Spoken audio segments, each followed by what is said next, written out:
Andres Sertšuk on eestlasest maailmakuulus linnaplaneerija. Selle aasta suvest on mees maailma tippude tipu Harvardi ülikooli linnaplaneerimise professor. Andrese juhitud töögrupp toodab linnaplaneerimistarkvara ja annab moodsatele metropolidele nagu Singapur, Boston ja Hong Kong nõu, kuidas need saaksid oma linnaosi nii visuaalselt kui ka praktiliselt paremini kujundada. Andres ja tema kolleegid mõõdavad näiteks linnade jalakäidavust ja seda, kuidas on ettevõtted valinud oma asukohad. Sisuliselt uurivad linnaplaneerijad, kuidas tagada äridele piisav klientuur, töökohad ja juurdepääsetavus nii, et firmad oleksid majanduslikult edukad.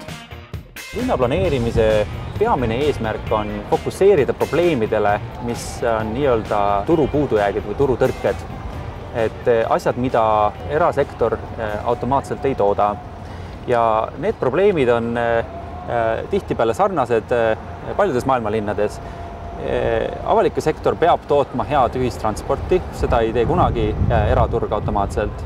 Peab tootma kvaliteetset avalikku ruumi, sealhulgas jalakäidavaid teid, tänavaid, parke, haljastust. Peab tootma mõõdukate sissetulekutega peredele taskukohaseid elukohti kesklinnas. Seal on alati suur oht, et kesklinnad muutuvad niisugusteks piirkondadeks, kus inimesed, kes seal tööl käivad, ei jaksa enam elada ja sinna peab sekkuma avalik sektor. Ma ütleks, et Tallinn ei ole kuigi hästi üheski nendes aspektis saavutusi teinud viimaste aastate jooksul. Kogu see uus linnakeskkond, mida meil ehitanud, mis on küll majandust tõstnud, ei ole väga jalakäidav. Ma kardan siiralt, et paljud need turistid, kes tulevad Tallinna vanalinna vaatama, et kui me mõtteeksperimendi käigus Tallinnast korraks vanalinna eemaldaksime ja küsiks, et kui paljud inimesed meil siis tuleks Tallinna vaatama seda kesklinna piirkonda, siis ma kardan, et see vastus oleks väga-väga vähesed. Palusime Andresel viia meid 3 kohta Tallinnas, mis tema arvates pole linnaplaneerimise seisukohast hästi välja kukkunud ja anda nõu, kuidas Eesti pealinn ja visiitkaart paremaks teha. Alustame linna suurimas magalas. Oleme Lasnamäe äärel pankranniku peal, kuhu on ehitatud seeria uusi munitsipaalelamuid ja ka õigeusu kirik. Lasnamäel on pea 1/3 või 25% Tallinna korteritest ja väga vähe töökohti, niisugune magalarajoon.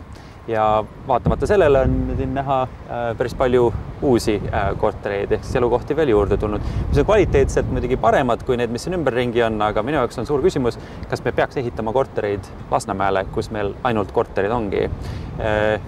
Isiklikult mulle tundub, et me peaks ehitama munitsipaalkortereid kesklinna ja tasakaalustada natuke kesklinna niisugust kallidusefekti, et keskklass või isegi vähem teenivad perekonnad ei jaksa enam kesklinnas elada ja munitsipaalkorterite ülesanne olekski just nimelt seda tasakaalustada. Ma usun, et üks olulisi aspekte oleks tuua sisse teised maakasutused nii Lasnamäele kui teistesse analoogsetesse piirkondadesse, et tuua sisse töökohti.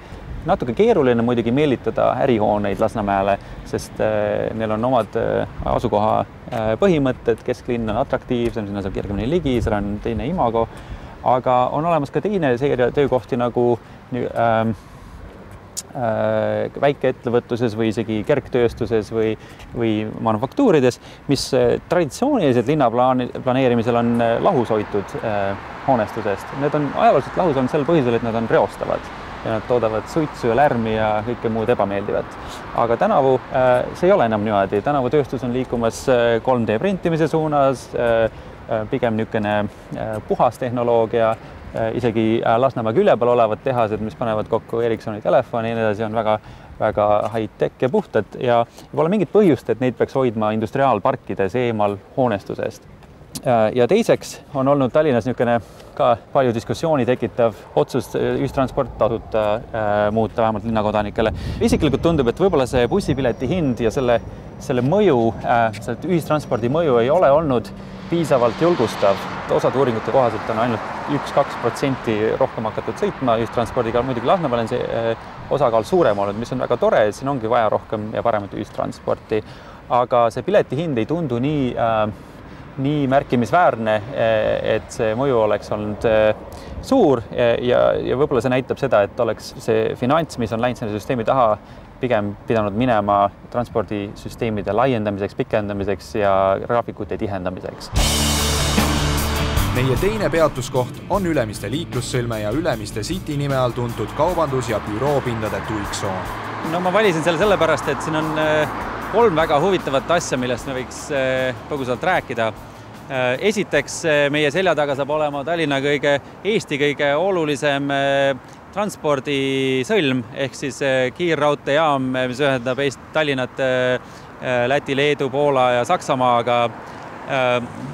Ja selleks ettevalmistused siiamaani on minimaalsed, et seda teha niisuguseks linnaliseks keskuseks. Teiseks, meie taga asub Tallinna lennujaam, Eesti kõige olulisem lennujaam, mis on linnakeskusele niivõrd lähedal ja niivõrd unikaalsel asukohal, kuhu võiks potentsiaalselt väga lihtsalt jala või jalgrattaga minna. Ma olen isiklikult küll käinud Tallinna lennujaama jala, aga see ei ole kõige meeldivam ettevõtmine, kuna meil on siin umbes 8-realine autotee, nagu taustal on kosta päris mürarikas ja jalakäigu niisugused parandused, mitte ainult kvaliteetsed kõnniteed, vaid ka jalakäijasõbralikud tänavafrondid, kus on ettevõtted, atraktsioonid, mille juurde tahaks jalutada ja haljastus on väga minimaalsed. Ja kolmandaks, meie ümber on mõlemal pool uus linnakeskus ehk siis niisugune Ülemiste keskus, mis on välja arenenud alates 90-ndate algusest peale Nõukogude aega ja siin paiknevad suured niisugused ostukeskused. Kui me loome uusi keskuseid juurde, siis paratamatult tuleb see kellegi teise arvelt. Ja me oleme juba näinud, kuidas kesklinna poed on selle arvelt väga kõvasti kannatanud. Vana linn on muutunud suveniiride, merevaigu ja postkaartide keskuseks ja restoranide. Vanalinnas praktiliselt ei ole järel märkimisväärset hulka poode.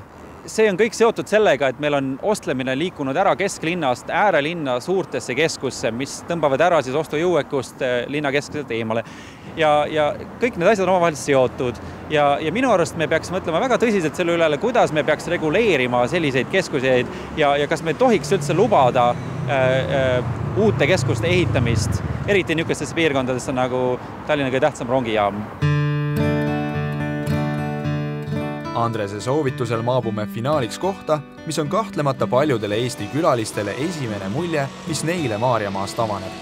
Ilma liialdamata. Tallinna Sadam ja Daama lilutsevad vanalinna kuplid on Eesti visiitkaart. Meie taustal on näha natuke vanalinna ja mereäärt. Ja vanalinn kui kõige atraktiivsem piirkond, mis toob meile 10 000 turiste aastas Tallinnasse. Esimene põhjus, miks Eestisse tullakse külla, on vanalinn Tallinnas. Pakub väga kena jalakäijasõbralikku ajaloolist linna keskkonda. Kui me astume paar sammu vanalinnast välja, siis me kohtame suuri autoteesid, tühermaasid, suuri maalappe ja nii edasi. See kontrast on väga-väga suur. See ei oleks mingi märkimisväärne kulu linnale, et need ilusti kas või muruplatsidena üle teha või niisugustest ajutisteks parkideks teha selle hetkeni, kui me need välja arendame. Et selline kiire ja strateegiline parandamine, ma arvan, teeks seda imagot siin tunduvalt paremaks ja loomulikult oleks ka tore lõpuks sadama trammiliin välja ehitada, mis hoiaks meid siin ühistranspordiga seotuna. Et see, et me peame sõitma siit, kus laevad tulevad taksoga Virusse, on lihtsalt aktsepteerimatu. Ja meil tekiks võib-olla Tallinna kesklinna niisugune väga huvitav kolmnurk, kus ühes nurgas oleks vanalinn, teises nurgas oleks Tornimägi, mis on nüüd juba päris tublisti arenenud, ja kolmas oleks sadam. Ja nende vahele võiks tekkida tihe ja samas ka väga kõrge kvaliteediline tänavakeskkond aktiivsete tänavafrontidega, suurte kõnniteedega, suure haljastusega. Ja see on pikaajaline projekt loomulikult.